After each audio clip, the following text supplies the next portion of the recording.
안녕하세요. 쇼파를 보는 자입니다. 오늘은 우리가 살아가는 중에 어느 누구나 생각하고 또 꿈꾸는 그런 부분이 있을 것입니다. 그것은 다름 아닌 돈을 많이 버는 법이 아닐까 싶습니다. 그래서 오늘은 잠깐만 그 부분에 대해서 이야기를 나눠보고자 합니다. 우리는 되게 돈을 벌고자 하려면은 내 기술, 그 다음에 나의 상황, 이런 것에 집중합니다. 그렇게 해서 그런 관심의 초점이 나 자신에게 이렇게 집중되는 경향이 있는데, 우리가 그러면서도 돈을 많이 버느냐? 그렇지 못하거든요. 그럴 때 우리는 이제 그런 말을 하지 않습니까? 학교에서 위인전을 읽는 이유, 그 위인전을 읽는 이유는 위인들이 어떻게 살았기 때문에 그 삶의 모습을 봄으로써 그들이 장차 얼마나 대단한 사람이 되었는가를 본으로 보라는 것입니다. 마찬가지로 우리가 돈을 벌고 싶다면 돈을 벌었던 사람이 어떻게 살았는지를 그 모습을 봐야 하지 않을까 싶습니다. 그런 가운데 돈을 버는 이들에게 주로 나타나는 그런 공통적인 게 있는데, 그것을 오늘은 나눠보고 싶습니다. 우리가 기업을 하시는 분들이 상품을 내놓을 때 어떤 슬로건으로 상품을 내놓는지 그 부분에서 공통점을 한번 찾아보자면은 그건 되게 이와 같다고 할 수 있겠습니다. 고객의 마음을 감동시키는 겁니다. 돈을 버는고자 하는 그 주체는 자기 자신입니다. 그렇다면은 대개는 내 마음을 감동시키고 내 마음에 기쁜 것을 하면 되지 않겠느냐라고 생각할 수 있는데, 그게 아닌 거죠. 듣고자 하는 사람의 요구에 합당한 제품을 만들어야 되고, 고객의 마음에 즐거움을 줄 수 있는 컨텐츠를 담았을 때 그 제공하는 자가 좋은 수익을 창출할 수 있다는 게, 이게 기업이 내거나 슬로건이라 할 수 있겠습니다. 그래서 되게 이런 게 있습니다. 고객의 마음을 훔쳐라 하는 부분에서 물건을 훔치면 도적이 되지만 마음을 훔치면 리더가 된다라는 말이 있습니다. 또 한간에는 진정한 정복자는 그 사람의 땅이나 어떤 육체를 정복하는 게 진정한 정복자가 아니라, 진정한 정복자라는 것은 그 사람의 마음을 정복할 때 진정한 정복자라고 이렇게 우리가 말하는 이유와도 같겠습니다.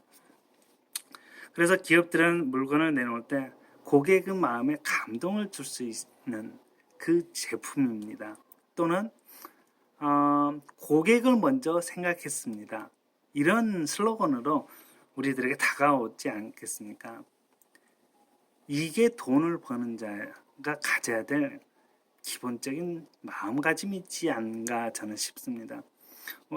그래서 어제 제가 그 도봉 박홍기 선생님과 같이 이제 영상을 찍고 나면서 나눴던 이야기도 있었습니다. 그게 뭐냐면, 우리가 유튜브 어떤 영상을 만드는 사람으로서, 영상을 만드는 사람은 자신이 하고 싶은 이야기를 주로 하는데, 내가 세상에 알리고 싶은 이야기를 한다고 해서 구독자가 늘어나는 게 아니라, 구독자들이 원하는 이야기를 담아낼 수 있는 자가 구독자들에게 인기를 얻는다는 것을 제가 어제 깨닫게 됐습니다.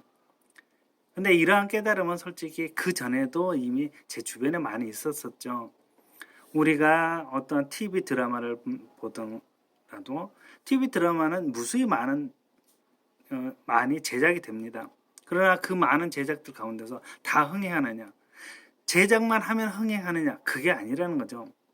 소비자, 시청자의 마음에 부합되는 그러한 컨텐츠가 드라마 되었을 때, 또는 그러한 컨텐츠를 담아내는 어떠한 연예계 그런 소식이었을 때, 그런 것들이 고객의 마음에 부합됐을 때 흥행을 할 수 있다.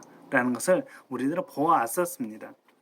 그래서 어떤 우리가 소위 말하는 소비자의 니즈, 소비자의 요구에 부합될 수 있는 것, 이 부분들을 항상 우리가 언급은 했었지만 실제 자기가 생활을 해야 되는 그 삶의 현장에서는 이 부분을 우리가 생각하는 게 좀 둔감하지 않았나 그런 생각이 듭니다. 그렇기 때문에 우리가 일선에서 실제 어떤 그 시장을 가든가 아니면은 어떠한 업소를 찾든가 하더라도 보면은 그곳에 계시는 분들이 자신의 입장에서 손님들을 맞이하는 경우가 있는데 그럴 경우는 손님들이 아마 무시당했다 라는 마음으로 두 번 다시 찾지 않게 되죠.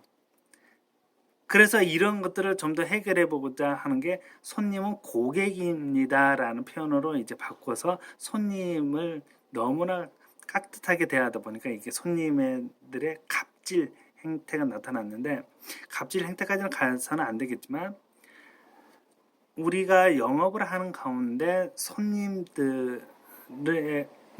잘 찾아올 수 있는, 손님들을 단골로 만들기 위해서는 필요한 기본적인 전략이 있다면 그것은 손님의 마음을 훔칠 수 있는 그러한 기업가의 정신이 필요하겠다라고 생각합니다.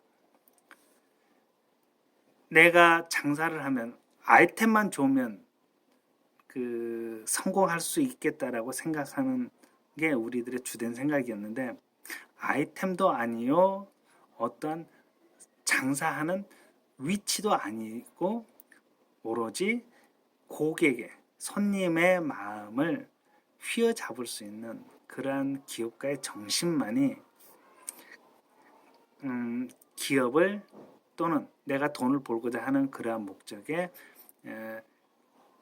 쉽게 도달할 수 있도록 이렇게 우리들을 이끌어주지 않겠느냐 싶습니다.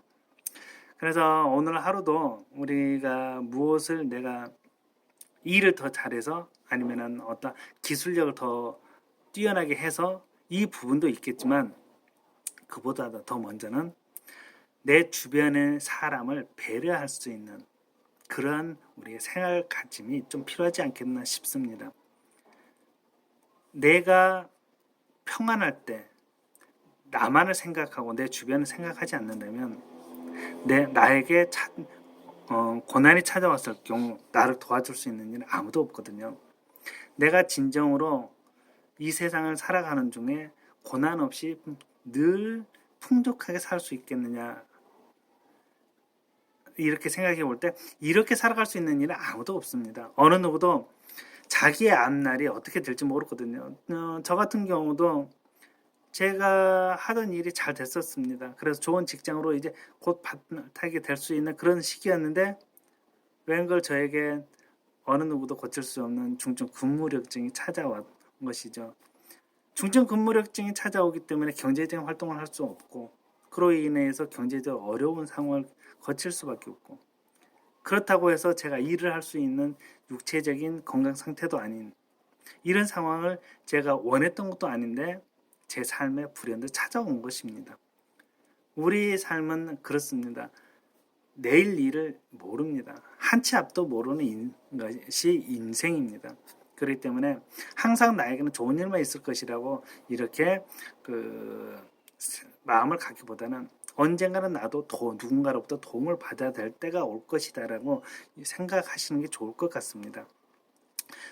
많은 경제학자들 또 경제에 대해서 많은 것을 아시는 분들이 이구동성으로 하시는 말씀들이 지금 경제적인 한파가 어느 누구도 경험해보지 못했던 경제적인 한파가 다가올 것이라고 이야기합니다. 그런데 문제는 뭐냐면 여기에 대해서 해결책이 무엇이냐는 겁니다.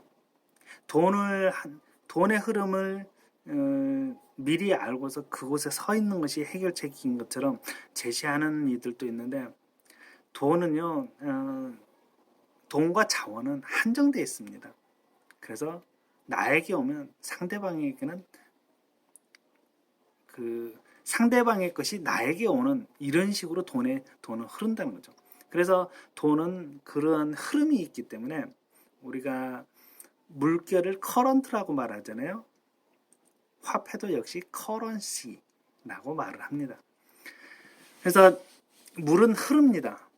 나에게 많이 흐른다는 것은 다른 사람들에게서는 고갈이 된다는 것이고, 다른 사람들이 넘쳐난다는 것은 나에게서는 고갈이 된다는 겁니다. 그렇기 때문에 경제적인 한파가 왔을 때 나만 그러면 돈이 많으면 살 수 있느냐? 그렇지 않습니다. 재벌들이 왜 스스로 회사를 경영하는 가운데 왜 스스로 모든 일을 하지 않는 이유를 아십니까? 돈이 많은 이는 재능은 없습니다. 자기가 어떻게 나무를 깎고 볼트를 깎고 그렇게 해서 어떻게 기계를 다 일일이 다 조립하고 또 프로그래밍을 하고 그리고 또 어떻게 또 다 영업을 하겠습니까? 돈이 있는 이는 돈을 관리만 할 뿐이지 기술력을 가진 이들은 따로 있다는 겁니다. 이렇듯 우리는 나 혼자만 살 수 있는 세상은 없습니다. 소위 쉬운 말로 내 집만 깨끗하면 된다 해서 내 집만 청소하고 내 집에 있는 쓰레기를 내 이웃에다 다 버려보십시오. 그러면 어떻게 되겠습니까? 내 이웃의 쓰레기들이 차고 넘치면 결국은 그 쓰레기가 내 집까지도 점거하게 되고, 그렇지 않다 할지라도 내 주변의 집들이 땅값이 떨어지면 결국은 내 집의 땅값도 떨어지게 됩니다. 내 이웃이 새 땅값이 높아야 내 집의 땅값도 높아지는 이런 상황과 같은 거죠. 그래서 나만 잘 살겠다 생각한다고 해서 경제적인 어려운 상황이 왔을 때 내가 살아남을 수 있겠다고 장담해서는 절대 안 된다는 게 제 생각입니다. 그러기 위해서는 어떻게 해야 되냐면 평소에 배려를 해야 됩니다. 그러한 유대 관계가 있을 때, 그러한 유대 관계가 있는 분들은 어려움이 찾아오더라도 서로가 십시일반, 소위 콩 한 조각도 나눠 먹을 수 있겠다는 그런 마음이 있을 때 경제적인 한파는 그들에게 큰 어려움이 되지 않을 것입니다. 그러나 오로지 나 혼자만 살겠다고 하는 이에게는 그 경제적인 한파는 그가 이전에도 전혀 절대로 경험해보지 못한 감당할 수 없는 그런 큰 어려움으로 다가올 것입니다. 우리의 삶의 어려움은 누구나 있습니다. 그 어려움을 혼자서 이겨내려고 하는 경우가 있는데요. 가령 집안에 있는 어려움은 남편 혼자서 이겨낼 수 없습니다. 소위 우리가 그러죠. 아내를 향해서 당신이 이걸 뭘 아냐고, 당신 같은 사람이 이걸 어떻게 알겠냐고 이렇게 말하는데 그렇지 않습니다. 내가 백방으로 찾아보아도 해결책을 찾지 못했다는 것은 그곳에는 해결책이 없다는 것입니다. 그랬을 때 내가 전혀 찾아보지 않았던 것을 한번 생각해 보십시오. 그곳은 어디냐면 제가 너무나 잘 알기 때문에 저곳에는 진짜 분명히 없을 것이라고 생각하는 그러한 곳도 있죠. 그렇게 생각했던 부분에서 오히려 해결책이 나타납니다.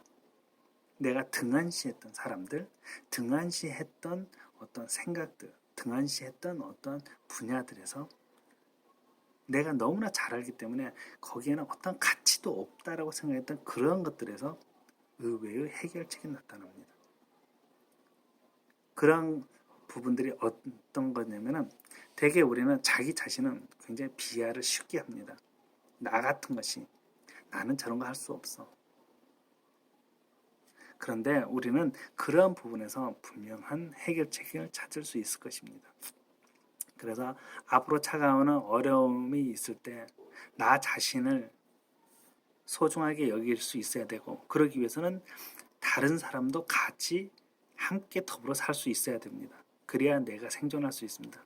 이 모든 것이 한마디로는 우리는 인간은 사회적 동물이라는 것, 사회적 관계를 통해서만이 우리가 존속할 수 있다는 말과 같습니다. 돈을 벌고 싶습니다. 그러나 그 돈을 벌 수 있는 것은 이와 같이 내 주변을 같이 생각할 때 돈을 벌 수 있다는 것을 오늘 나누고 싶습니다. 그리고 이러한 것은 제 개인의 생각이 아니라 기업들이 제품을 내고 수익을 창출하기 위해 내거는 슬로건의 하나라는 것을 우리는 잊어서는 아니 될 줄로 압니다. 오늘은 여기까지 마치겠습니다. 감사합니다.